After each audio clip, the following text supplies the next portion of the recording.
Okay, this is over the midpoint and distance formulas. It's a geometry assessment authored by me, Travis Bliss. It's for high school level math students. So we'll jump right in. The objectives are fairly straightforward: to define common terms that you would use both in the midpoint formulas and the distance formulas. And we want to interpret that data both with the midpoint formula and distance formula, and then differentiate between the two, the midpoint and the distance formula. So not only should they know each formula, because they kind of go hand in hand, but be able to tell the difference between the two when using them. And then finally interpret the information on a coordinate plane. So they should be able to give us the distance if given two endpoints, and be able to give us the midpoint if given two endpoints, and at the same time interpret what exactly does that mean and show us on a coordinate plane. So number one objective, again, is the define common terms. And the common terms that they're going to see, 1.1 is going to be this raw distance formula. Be able to define the terms within that formula. What is our x? What is our y? As well as the midpoint formula. What is our x? What is our y? And then be able to define the coordinate plane. What is it? And typically, what on-level math students are familiar with is an XY coordinate plane, which, if you'll look, and this is our quadrant one of an XY coordinate plane. I try to keep it as cut and dry, as simple as possible, rather than give them all four coordinates. If our two endpoints are positive, both X and Y, I would like to just show them that cutout, like you'll see right here on the PowerPoint slide, of that quadrant. So they know that everything is self-contained in there. They don't have to cross over quadrants.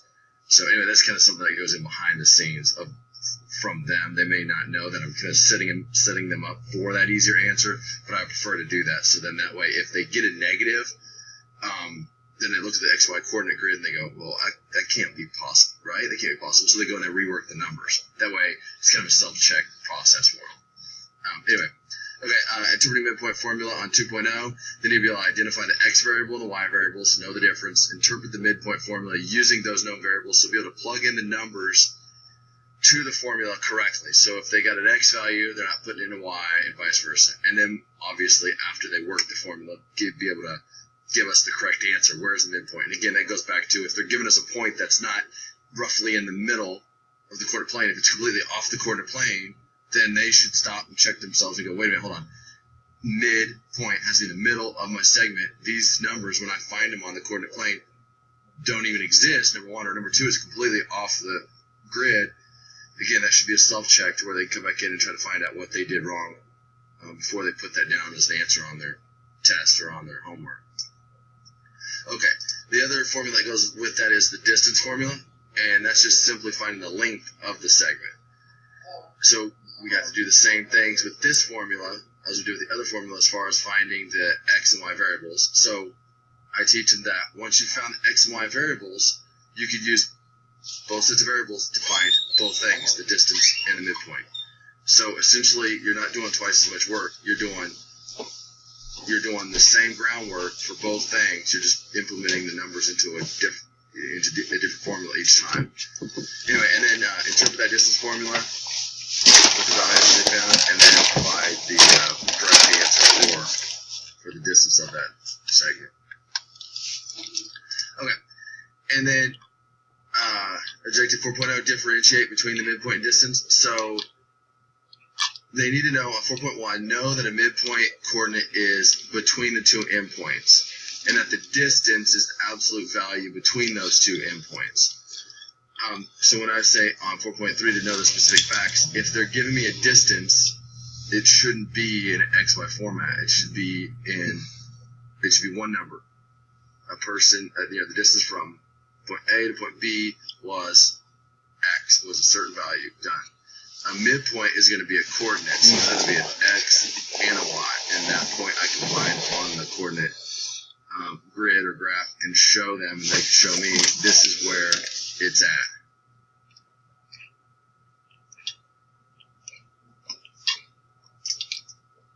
All right, 5.0, interprets information on a coordinate plane. 5.1, locates the correct coordinates for the endpoints of a segment. Anywhere, bye-bye.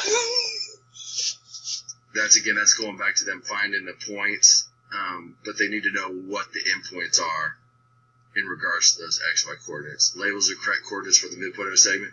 So once they've found the midpoint, they need to be able to label it correctly. You don't want to just find it and then label it incorrectly, which happens more often than I would prefer. And then measure the correct distance of a segment. So in other words, like let's just say they found a distance of 5 in the coordinate plane, you can count on it and see that it's roughly 10 places apart, 10 equals apart. Do we do the math wrong on calculating the distance, or do we measure incorrectly? So again, that's another checks and balances they should be able to do on their own to give them a rough idea if they're in the ballpark or in the right neighborhood for it.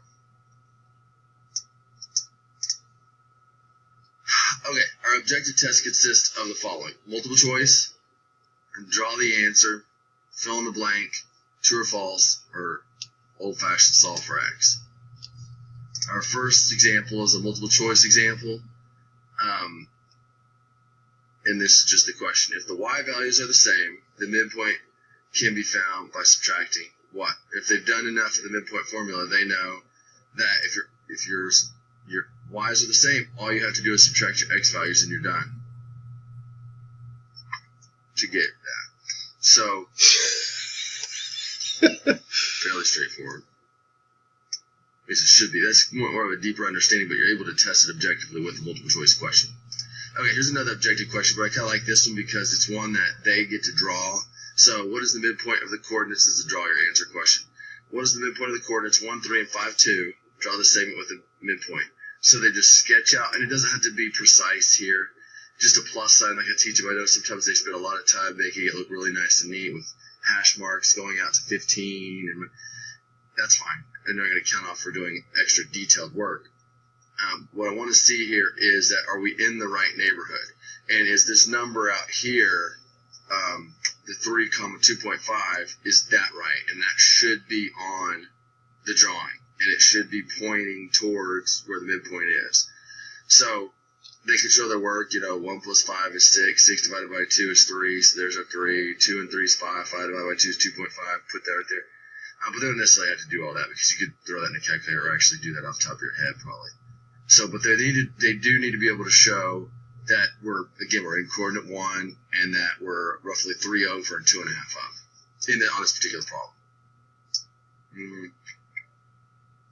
Fill in the blank, and that's just straightforward. Just like the textbook said, put the blank on the end, make it one word typically, make it something that's fairly, it almost has to be, there could hardly be any other answer. When measuring distance, the 2 points are equidistance, and that one's pretty much taken straight from our textbook. So we read together in class, and then they hopefully remember that, and we went over different ways to remember equidistance and what that means.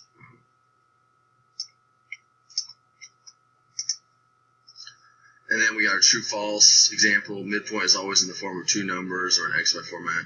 That's true. And I have them do that question because that way when they answer that question, they answer the question, here's the midpoint is, and they give a one-number answer, they know it's wrong.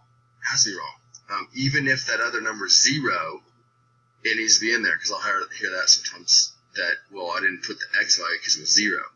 Well, 0 in this particular case is a placeholder or is a value. I mean, it tells us where to go on the coordinate plane, but if there's no 0 there, we don't know where to go. So anyway, I work with them on, that's a good true or false question for me.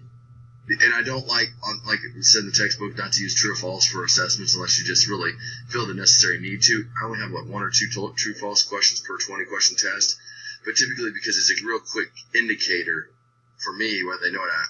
And I know the fallacies with it if they guessed, and sometimes that can inhibit the possibility of it being an assessment. But typically there should be quick, easy answers. And if you're getting a lot of people putting the wrong one, then I know we need to go back over that. Okay, objective question. Example of solve for X. Old school algebra problem. 2x plus 2 equals 18 minus 8. I really prefer to see them work out the problem minus the 2 from both sides. 18 minus 10 is 8. 8 divided by 2 is 4. X equals 4. You can make this into a multiple choice answer or a draw your answer, but I like just the old solve for X question. And then X equals. performance-based questions. Explain the distance formula, what it is, and how to use it. Give an example on a coordinate plane. That one's just wide open for them, but it gives me a really good idea of if they understand what it is or not. And this is the example I put here. I just kind of answer this in my own words, and I like those in your own words too, because you're not having to memorize. They always say, do I need to memorize these formulas? Well, yeah. Do I need to memorize all the vocabulary? Not necessarily. Memorize it word for word. Understand it. That's more important to me than if you memorize a bunch of words you don't know. So the distance formula is a way in which somebody can find the length between 2 points. If given or able to find the x, y coordinates, those values will be substituted into this formula, and then they should have the formula there. The result will be the length and given measurement of that segment. So in their own words, they might say something like, I'm looking for the word length, and I always look, before I give a performance-based question, I write out the answer that I'm looking for, and then I'll highlight key words in my answer that I expect to be in their answer. So in this one, I would highlight the formula, obviously, and I would highlight where I put length and length twice in there. So I'm looking for the word length, and I'm looking for that formula. That's also another way you can quickly grade performance-based questions, because you can just go through every student who has this formula and that word length in there. You can go ahead and give them credit for if you're in a hurry and you got 135 tests you had to grade. Or if you look through and you don't see either one of these, then you read through that whole one, and maybe he buried in there or she buried in there something that's really similar. Maybe they just kept using the word distance, even though I tell them, look, don't use the word that's in the question to define the question. I really don't, And what other words can you use besides distance and length? So if they didn't have that stuff in there, it's going to be really hard to get credit for it unless you just read through it and there's just this long, drawn out, the similes we're unaware of that work. Anyway, that's another trick I've learned that helps you grade quicker and faster, but also gives them the ability to elaborate on it to where they're getting the wheels turning. All right, performance-based questions. Here's another one. It hits objective 1 and 5. In your own words, explain how to find a point on the coordinate plane. Please illustrate for descriptive purposes. Again, I like to have them illustrate stuff as much as possible because they're able to see for themselves how it works. And I'll even sometimes just tear this page out of the test if they get it right and get back to them and say, keep a hold of that, put it in your notes, and have it for the final. Anyway, so the answer to this would be to find a point on a coordinate plane. You got to know your x, y values. So to find the x value, child from the center. If the x is positive or left, if the x is negative, next go up. If y is positive, y is down negative. So they got the negative signs on the left and bottom, and they got the positive up and right. That's what I'm looking for on this.